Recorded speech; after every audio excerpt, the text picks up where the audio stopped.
Welcome to the Corporate Director Podcast, where we discuss the experiences and ideas behind what's working in corporate board governance in our digital tech-fueled world. Here, you'll discover new insights from corporate leaders and governance researchers with compelling stories about corporate governance, strategy, board culture, risk management, digital transformation, and more. Hi, everybody, and welcome back to the Corporate Director Podcast, the voice of modern governance. My name is Dottie Schindlinger, Executive Director of the Diligent Institute, and I'm joined once again by my amazing co-host, Megan Day, Strategy Leader here at Diligent. Megan, how are you doing today? Hey, Dottie. I am here to bring a topic to your attention that I just can't help myself. We have to talk bring about. It on. All right, do it. What you got? So for the first time since 2017, white men constituted a majority of new directors at S&P 500 companies, making up 55% of new appointments in 2025. Oh, sigh. Well, we saw that one coming, didn't we, Megan? I mean... We did. But we also, I think, were optimistic that it was a lot of, initial scuttle and commentary around it, but that we might not actually see a real shift. But this to me signals a real shift.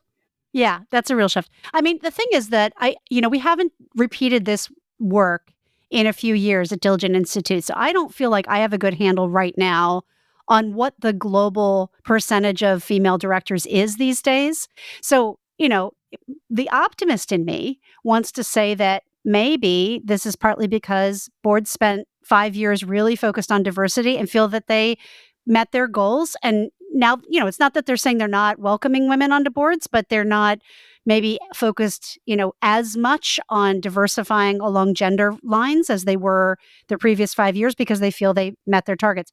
That's the optimist in me. I'm not sure it's true. You're not totally off base. So if we look at still S&P 500 companies, for the first time, also this year, women and non-white men hold just over half. It's like 50.5% of boardroom seats at S&P 500 companies. So there is possibly a little bit of truth to what you are saying. Well, and can we also just for a minute, again, I'm going to take the wins where I can find them. Call me Pollyanna if you want to, but I got to have some good news these days, right? You're craving some good news. Here's some good news. Look at how different that is from where we were in 2020. I mean, when you and I started this podcast, every guest, and we asked, how are boardrooms going to be different 10 years from now? Every single guest said, it's going to be more diverse. You know what? They were right. Boardrooms are more diverse than they were 10 years ago. That is for sure. That is for sure true.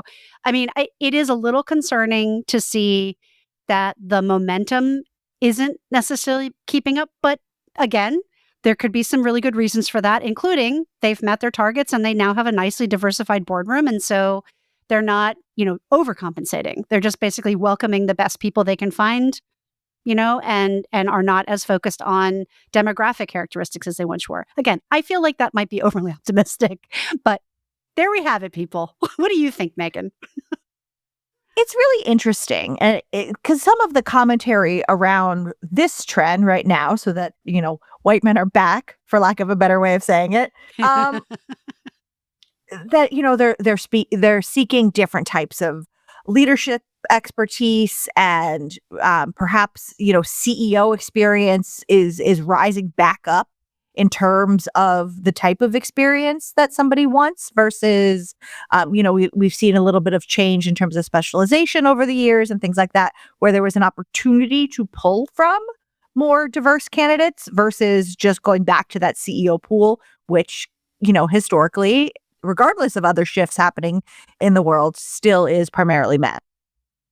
I will say, though, I always feel like it's important to have some perspective. And one of the perspectives here is I think the S&P 500 companies largely are US-based companies. And so it's always important to remember when you look globally, the picture changes pretty dramatically. And I would say especially in the UK and the EU, where most of those countries now are under a 40% gender diversity mandate, where you have to have 40% of your board represented by women. And so there are many, many companies in the EU and in the UK who are kind of struggling to find candidates. And, again, they're kind of going through the same machinations that companies in the US went through starting in 2020, where it was like, oh my gosh, we need to do more in this area. And we don't have those connections. We don't have those networks. We don't know how to find this talent. And that was when lots of organizations stepped into the breach and said, this is not a pipeline problem. This is a network problem. And here are thousands of incredible candidates that you need to get to know. And companies went, hooray, they are great candidates. Great, let's get them on these boards. I feel like that process is now really has been happening the last couple of years in the EU and the UK and is really picking up steam. We're seeing lots of companies now really focused very much on meeting that 40% mark. And quite frankly, not always from within their own countries. And so there's an opportunity for, American directors who are looking for board seats. Don't just stay within the US. Like there's lots of opportunity around the world too. And for many of those companies, having a US director is advantageous because then you have a perspective that maybe you lack. And given the complexity of US trade policy and geopolitics right now, having a director who can kind of say, yeah, this is what we're seeing on the ground could be really, really helpful. So, again, there's always ways to spin this to not be quite so dire. I like that optimistic take and a realistic take. I think it's a great call out.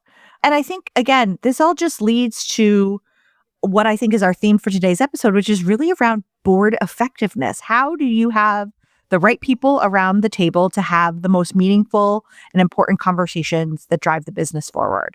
And it's hard to do.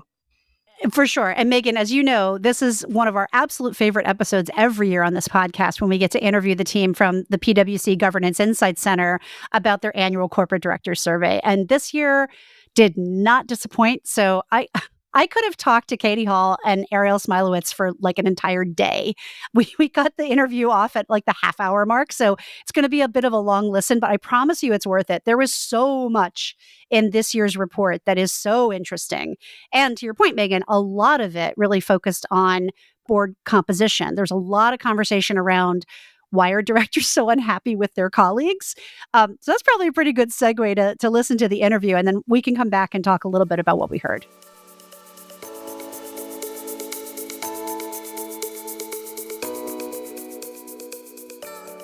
Joining us on the Corporate Director Podcast today are Catie Hall and Ariel Smilowitz, directors at PwC's Governance Insight Center.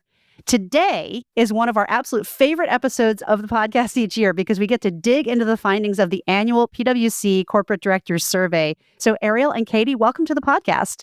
Thank you so much. Thanks, Dari. So before we get started and start to get into the nitty gritty, because there's a lot to unpack in this year's report, I want to start by having you each share a little bit about your roles at PwC and sort of your history specifically with this report. Ariel, do you mind if you go first? Absolutely. Hi, everyone. My name is Ariel Smilowitz. I'm very excited to be here today. I'm really looking forward to the discussion. And in terms of my role at PwC's Governance Insight Center, I'm particularly focused on a couple of different things, one of which is helping bring the investor perspective into the boardroom.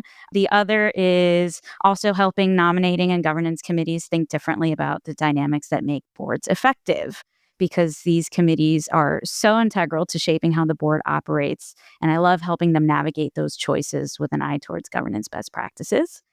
Before I joined PwC, I spent a number of years at a large asset manager on their investment stewardship team. So I had the chance to engage with a number of different boards and management teams on these issues. And I think in the context of what we'll be talking about today, ACDS, the Annual Corporate Director Survey, has a lot to unpack in terms of all of these different issues related to board dynamics. So there's no shortage of what we'll be discussing in terms of what is top of mind for the boardroom agenda. Thank you so much. And Catie, you're a returning champion. So let's fill our audience back in on a little bit of your history and your thoughts on the history of this report too. Sure. I love that title and intro. Catie Hall, I am a director, the same group as Ariel. And my background in PwC is I've grown up in the firm, grew up in our risk management side of the house, and spend a lot of time working with the full board when talking about risk and specific topics, but also the audit committee as well. And yes, so this is my third year with ACDS, and it just continues to get more interesting with each year. And having Ariel's perspective this year has certainly made it even more exciting to come talk to you about. So we'll give you a little bit of history with some of the findings and give you some comparison and trending so that we'll show you sort of how things have improved or how we have more opportunity for improvement in some other areas. So first of all, I have to say I'm thrilled to know there's an acronym because for years all we've called it is the PwC survey. That's all we've ever talked about it. So again, of course, you have way more than one survey. So it's very helpful to now call it the ACDS, the Annual Corporate Director Survey. For those who aren't as nerdy as I am and can't wait to get this in their hot little hands each year, can I have one of you just share a little bit about the genesis of this report? Sort of what's the purpose of it? How many people respond to it? Tell us a little bit about the methodology and kind of what's behind. I'll leave that to the two of you to pick who wants to take that one. Sure. I'll give some of the history, and Ariel, you can talk about this year's demographics if that works. So we've been doing this survey for probably close to 20 years at this point. And it started out with one set of questions, just trying to get a temperature check on what was happening in the boardroom and what was top of mind for directors. And as the years have passed, we ask certain new questions each year based on whatever the hot topic is. We want to get the sentiment around whatever's top of mind for directors. But then there are questions that we ask every year, one of which I know we're going to talk about shortly, to give us that baseline and trending and almost like a sentiment analysis, if you will. So that's the history. And Ariel, do you want to talk about some of the demographics for this year? Sure. And I should say, before I joined the team, I've been on the team for about a year. So my own historical background interacting with the survey is it used to help inform some of the engagement conversations that I had on the investor side. So I was very familiar with the survey and very excited to be able to work on it this year with Catie and the rest of the team. What we did a little bit differently this year was we added several new questions or tried to probe a little bit deeper into some of the existing questions that we had on different areas like board assessments, AI and generative AI, board culture, management relationships, shareholder engagement. So that was a little bit different this year. The other thing that we did differently this year was created a little bit more of a theme to try to organize the key findings, and also developed, and we'll get into this later in the discussion, but a roadmap in terms of, how do we make sense of these findings? What can an individual director do when reading through this report? And what kind of actions can they take if they're identifying that some of these issues are in the boardroom for them? What can the full board do? What can board leadership do? And what can executive teams do as well? In terms of this year's report and the demographics, over 600 directors participated in the survey, so 600 directors across the United States. The respondents represented companies across a number of different industries, and 70% of those respondents are sitting on boards at companies that have annual revenues of more than $1 billion. So a wide range of respondents, pretty, I think, significant representative share in terms of the pulse that we're getting from directors across the U.S. Are they all public company directors, public and private company directors? So this is focused primarily on public company directors, but I think some of those directors may also sit on private company boards. So I think it could be applicable across public and private. That makes perfect sense. Well, let's start with the eye popper because this is so there's a question that's been on this survey for all the many years that I've been reading it, at least the last 10 that I can think of, which is there someone on your board that you think should be replaced? Right? I'm paraphrasing, but it's a question of that ilk. And that number has been trending up the entire time I've been reading this survey for the last decade. And this year, we've always said it's nearly half. This year, it was 55%. So we are over half, more than half of the directors who responded to this say at least one board member should be replaced. That's the highest level we've ever seen. So what's going on here? Why is this number not going down? Why is it going up every year? Why are they not getting better at this? Is it the same person and they just can't get rid of the person? Like, what is going on here, Catie? Yeah, that's a great question. It's the $1 million question. And we do spend, to Ariel's point, we do spend a little bit more time this year trying to get into that number and, some of the reasons why. But right, it's over 50% and 55% up from 49% last year.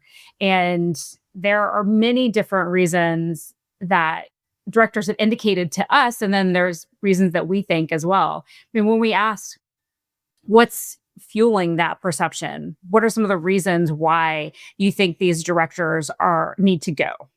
And it's the same sort of answers. But the number one was that they're not actively engaged. So 41% said that directors don't meaningful their peers do not meaningfully contribute to a conversation.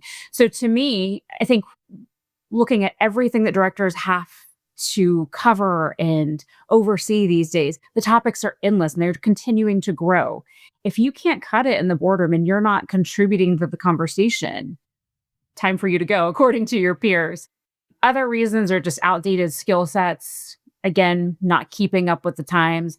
Just because you don't have an expertise in a particular topic doesn't mean that you aren't responsible for upskilling yourself. Dominant personalities, that's always been one as well. When you think about the board culture and you have a few voices that are maybe more dominant in a conversation, that can lead to a board culture that's not as positive as it could be, and directors thinking maybe that person who's the dominant voice needs to go. Other reasons, just looking here at the stats, reluctance to challenge management, which I thought was really interesting, which we might talk about later when it comes to what management's view is. But one of their primary responsibilities as the board is one, to support management, to also to effectively challenge them. And that's not happening as well, according to directors. I'm seeing that from their peers. So those are a few of the reasons why directors have told us that they think that there's that need for somebody to go. In terms of why they haven't gone, why there's not more refreshment than there currently is right now in the US, the number one reason really is it's hard to have awkward conversations. I think we're all humans and we all can relate to that. But directors have told us time and time again, we have this collegiality conundrum. It's hard to have awkward conversations. So there's that. And then we'll get into the assessment process as well. But I think there's some feelings around the assessment process not being effective. If you think of that as a major tool for pushing out underperformers, if that's not working, then you've got a problem there. So something's got to change, or we're going to be back here next year, Dottie, saying the same exact thing.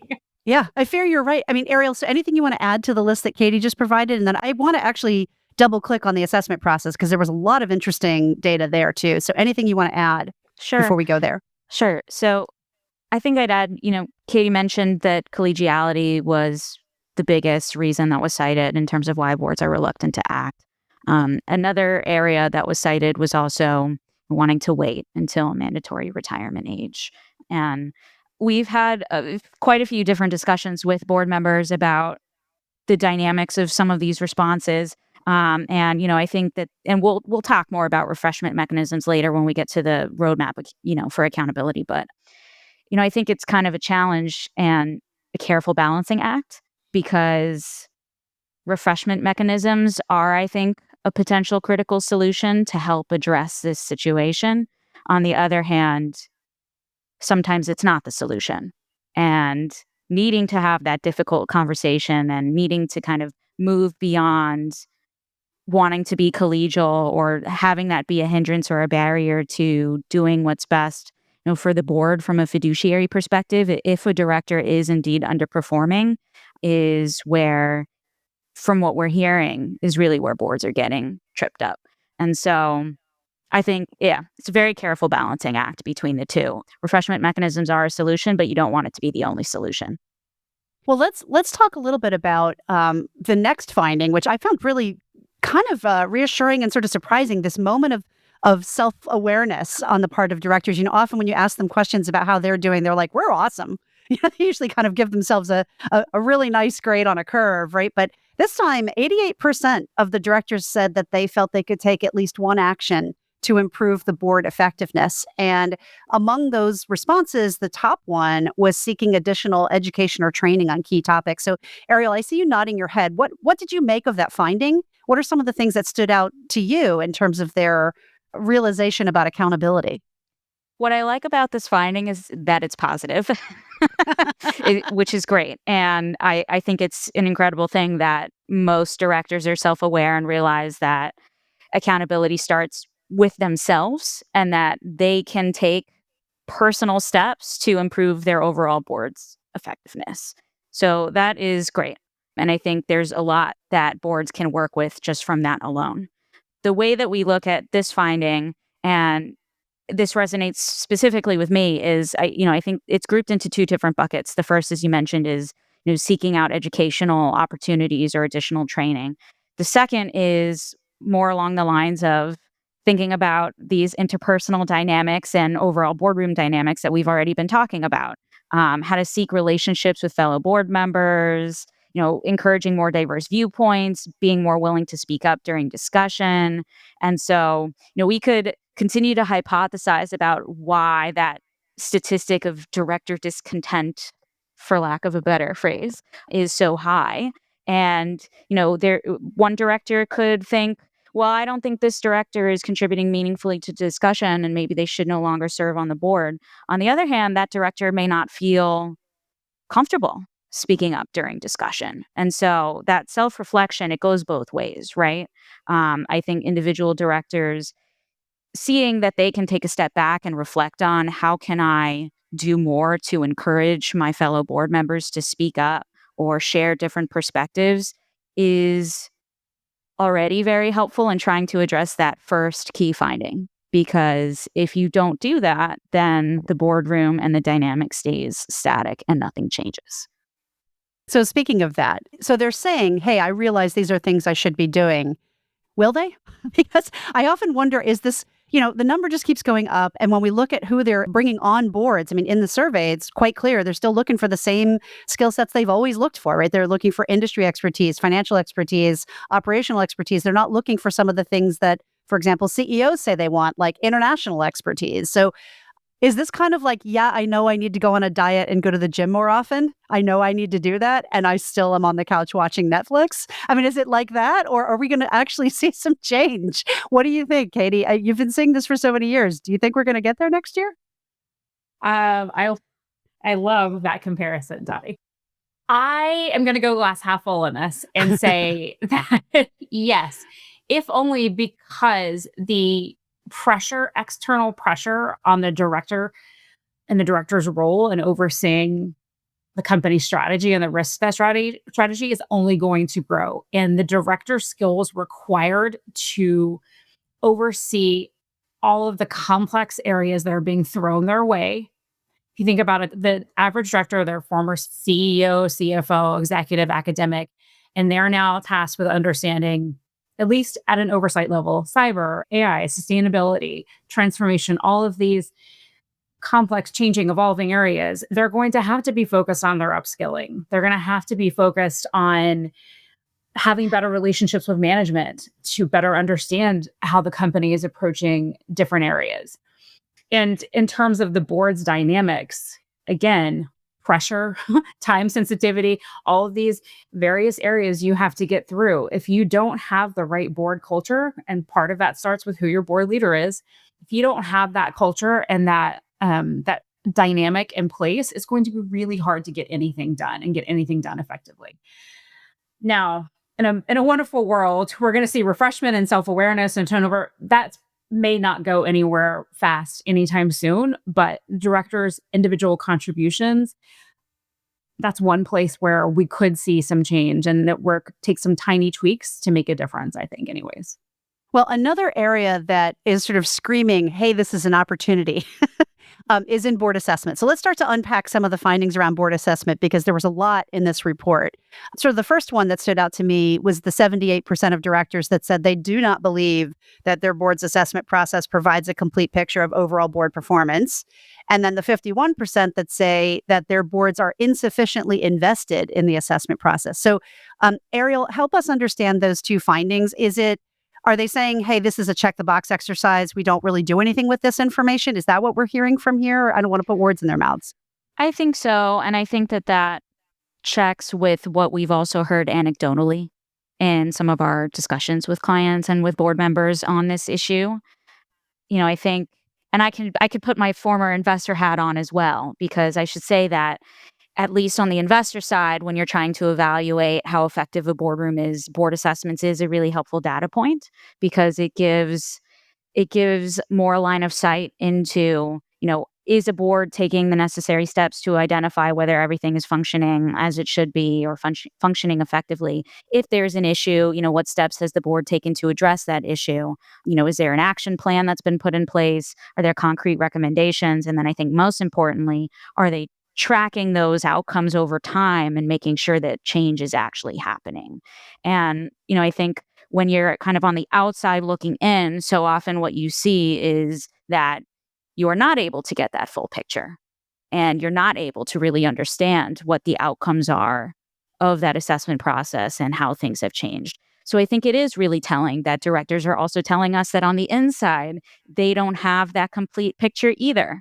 So this is ripe for a lot of change, I think, and maybe even potentially some disruption in terms of how boards think about the assessment process and how they're actually conducted.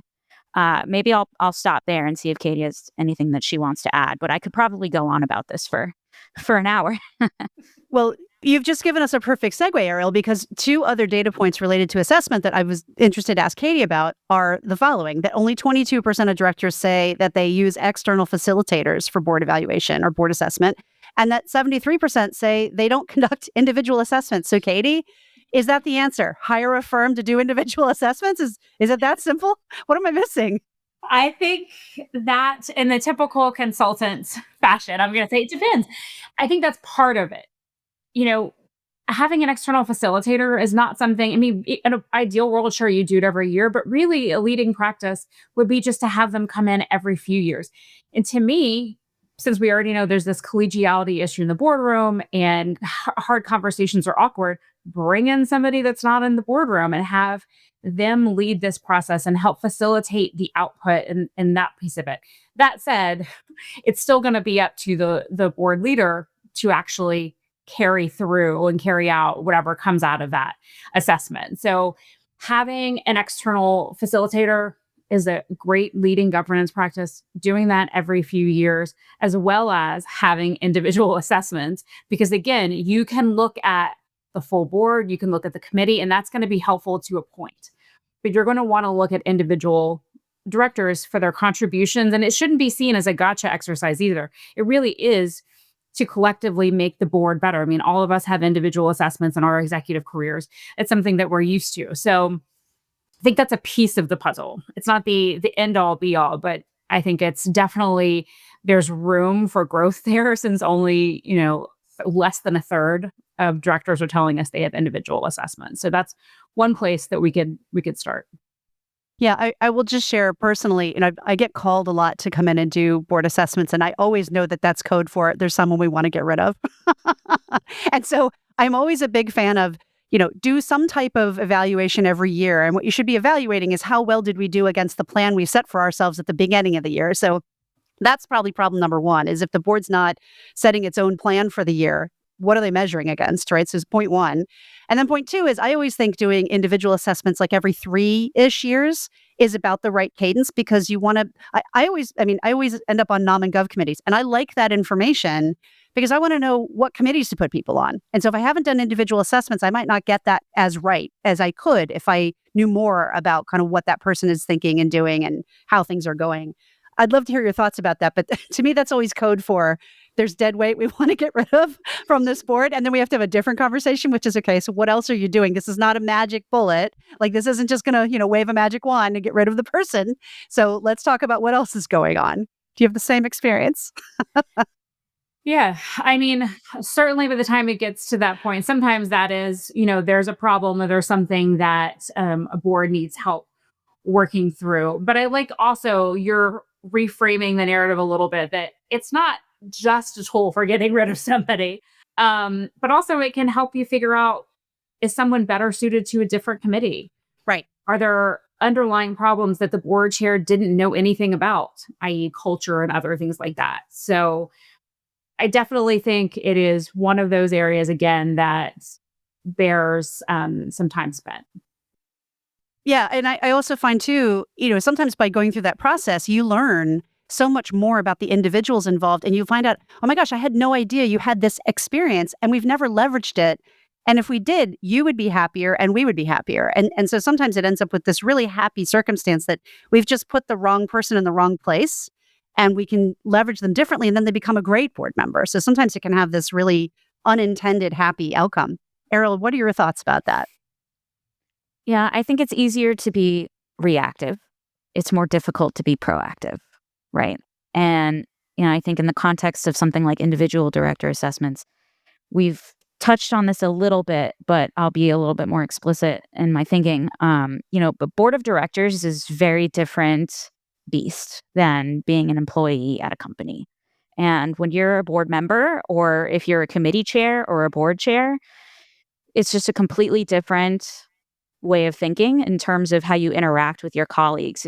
It's a team of peers and you don't see each other day to day. You meet a few times a year. You may not even be meeting in person. You might be meeting in person or virtually here and there. And so it's more difficult, I think, when you're in that position, like if you're a nominating governance committee chair or a board chair, and you're thinking about conducting a board assessment or an individual director assessment, it's more difficult to make that assessment of an individual director because of how different the nature is in terms of what your role is. And so that's why I go back to it's important to be proactive, right? You don't want to wait until you let something fester or you're not meeting often enough and something builds over time and then it creates a really critical issue for the board. You want to take those steps to proactively plan for thinking about how you can continuously improve and make sure that you're integrating that improvement into the results and board outcomes. So I want to shift gears a little bit and talk very briefly about AI. You asked some questions this year about whether or not directors are using generative AI in their oversight role. Only 35% of directors said they are. I will share with you that we recently did a little short survey of our own, asking a bit of a different question.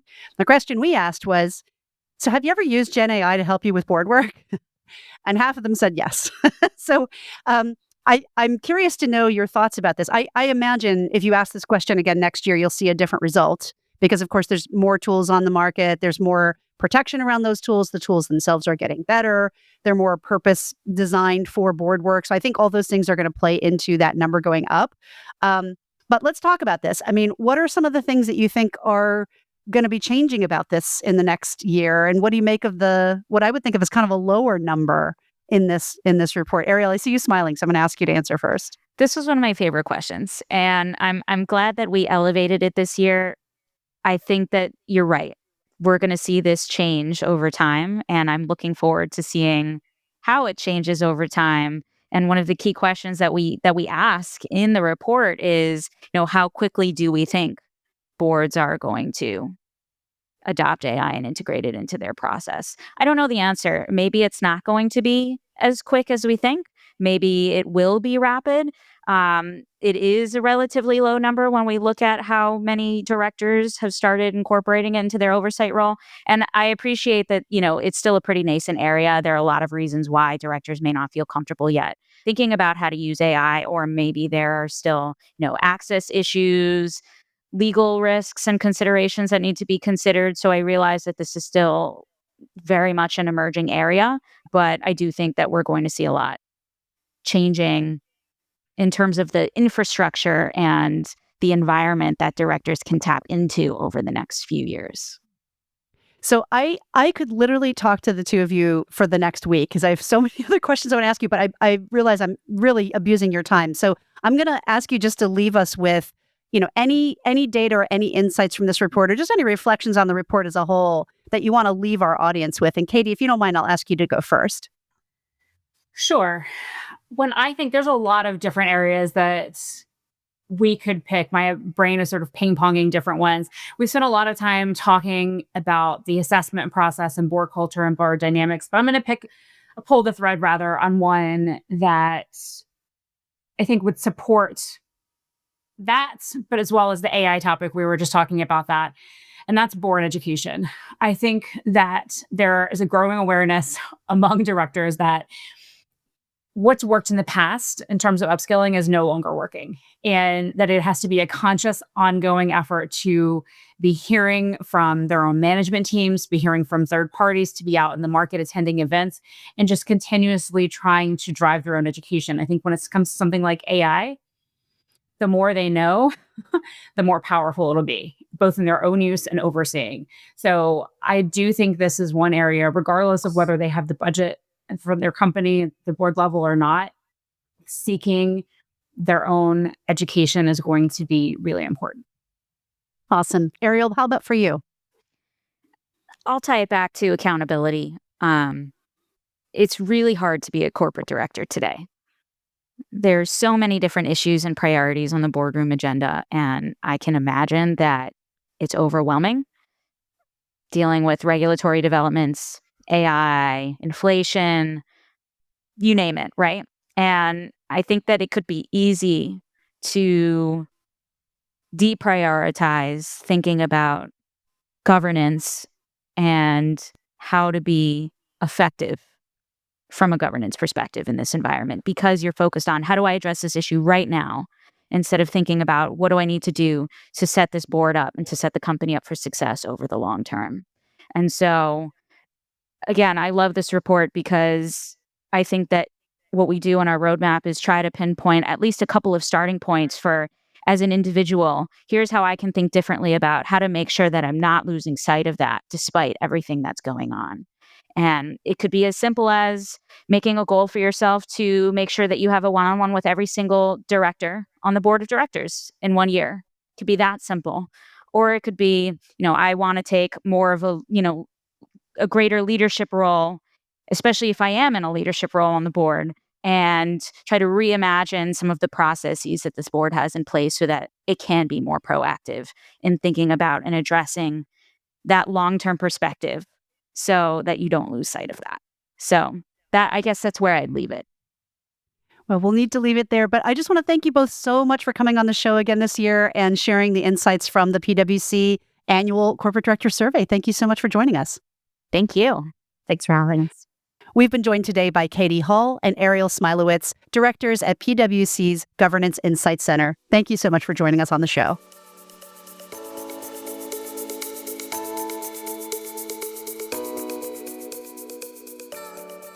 All right, Daddy, you and I've worked on the show for a long time. I have worked at Diligent for a long time. I have studied this report for a long time. I don't know, 55% of at least one director needs to be replaced. Like, that is wild. I remember when we first started talking about this and it was like 45%. Right. And we were like shocked that it was 45%. Well, it's gone up, I think, with maybe one exception, it's gone up every single year. And for it to be more than half. And then the crazy thing about that is you then ask them, do you do board evaluations? They're all like, oh, yeah, of course we do board evaluations. Is that process effective? Like, what is it? 35% or 25% say no. They say only 25% say, yeah, it's effective. Like, what are you doing? Yeah. Yeah. Why aren't you taking the steps that you need to take to get your board where it needs to be? It's such an ongoing question for me. I don't understand. I mean, I do understand why it's hard. I get that it's hard. I get that it's very hard. I've served on enough boards where we've had deadwood, where we've wanted to make a change, and it is really hard to make a change. But honestly, you just have to do the work. You got to do the work. I don't understand why they're not doing the work. Why? So this leaves me thinking, Dottie, the number keeps going up, but this idea that the stakes are too high, there's so much to get wrong. We have to get this right. There's too much uncertainty just in the world in general that it's harder than ever to be a board member. Great. So what I keep coming back to is the model for board governance the right model for the world that we're living in right now? Like, does something else need to change in order for boards to be more effective? It's a really fair question, Megan. I don't have a quick and easy answer for you right now. I will tell you that Diligent Institute is in the very beginning stages of working with three other partners on this thinking group around board composition and what we need to think about related to board composition as it relates to board effectiveness. So stay tuned. There'll probably be a paper published in the beginning of next year. But what I can tell you is I'll just reflect having been a board member a bunch of times.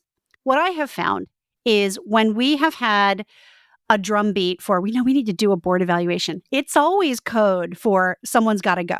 And we got to figure out a way to show them the door that isn't, humiliating for everyone involved. Because it's hard, right? It's hard. And so what I always argue for, because I tend to serve on nom and gov committees, and what I always argue for is, okay, yes, let's make sure we have an annual board evaluation process. And then every 3 years, let's make sure that we're doing individual peer-to-peer evaluations. And let's bring in outside help. And that was something that came out loud and clear in this report. Nobody uses outside help. I think it was like 22% use an external consultant to help with their board evaluation process. And not that you always need to have outside help, but I will tell you, if your challenge is that you don't have the right board in place, having outside help might be critical, because having that external person, and they could be, a consultant, it could be a firm, it could be a previous CEO or a previous board member. Like, it doesn't always have to be like a gun for hire.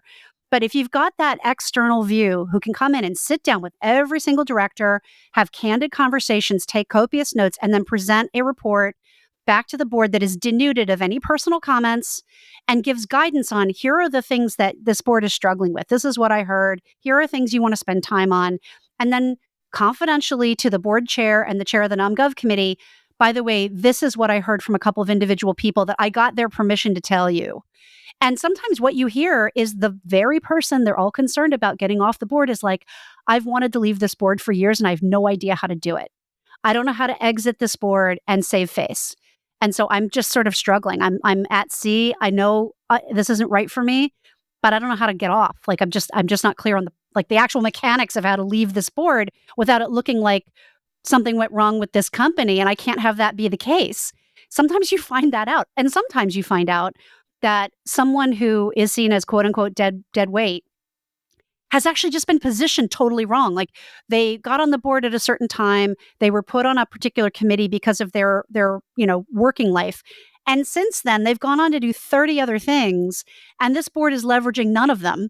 And if they were leveraging those things, they'd have this engaged, active, amazing, dynamic board member. But because they've misaligned that person's passion and talent in the wrong place, they're bored. And so they're not doing anything. And again, they don't know how to change it. They don't know how to get a different committee assignment. They don't know how to even start the conversation because they're like a little embarrassed. They're like, yeah, I got put on the finance committee and, yeah, I know how to do the books, but like, it's not really the thing that jazzes me up. Like, meanwhile, I'm spending 15 hours a week on AI. Like, I'd really love to be on that innovation committee. Like, that individual one-on-one meeting, it's kind of the only time you get that stuff. And I really think that is a huge part of why you see these numbers continuing to be as bad as they are, where they're doing an evaluation process, but I guarantee it's a full board self-assessment check the box exercise. And they probably get the results, maybe talk about them for 15 minutes at a meeting and never think about it again. So of course it's not doing anything. Of course it's not having any impact. All right, I'm off my soapbox, Megan. What do you think about all that? It's an important soapbox, and one that I totally agree, and one that you're right. Like, on the surface, yeah, it's a box ticking exercise, but it is such an opportunity to really strengthen its work and add more value to the organization.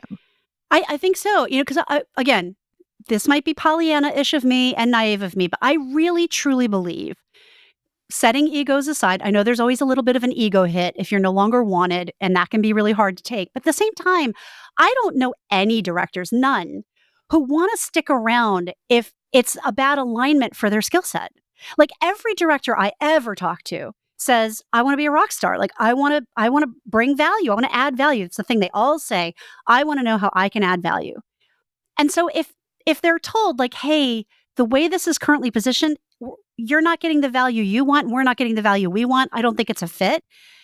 Like, I honestly think a lot of them just are relieved. Okay. Yeah, they're kind of relieved. They're kind of like, I've known this for a while, and I didn't know what to do about it. Because of course, quitting a board it's got a lot of ramifications. Like, people fight hard to get board seats, and quitting a board, that can signal lots of things that you don't want it to signal. Yep. And maybe the truth is just, this wasn't the right fit for me. That's why that process is so arduous, is that you really have to do a lot of vetting on both sides. And, sometimes you can vet till you're blue in the face and still get it wrong. Yeah. They can get it wrong, you can get it wrong. And well, Especially Yeah. in a world where just the general dynamics are changing, Right. changing so quickly. What was your priority 3 years ago could be very, very different 3 years from Totally. now. Totally.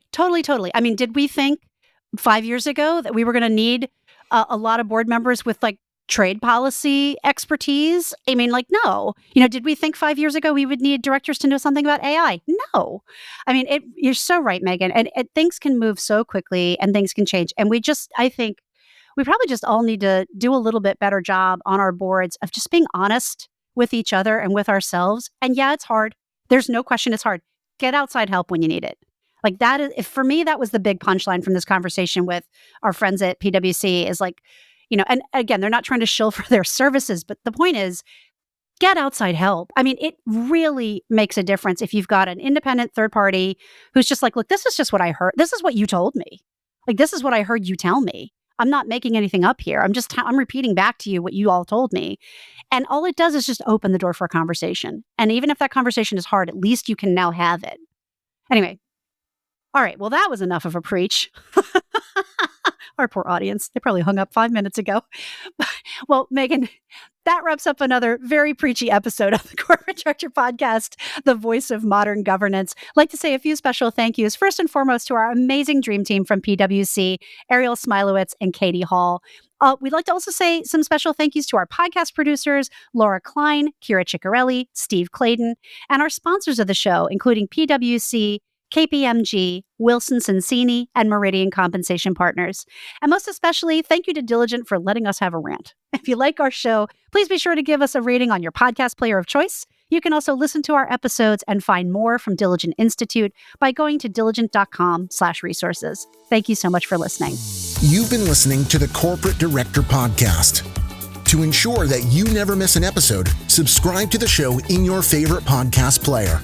If you'd like to learn more about corporate governance and tools to help directors do their job better, visit www.diligent.com. Thank you so much for listening. Until next time.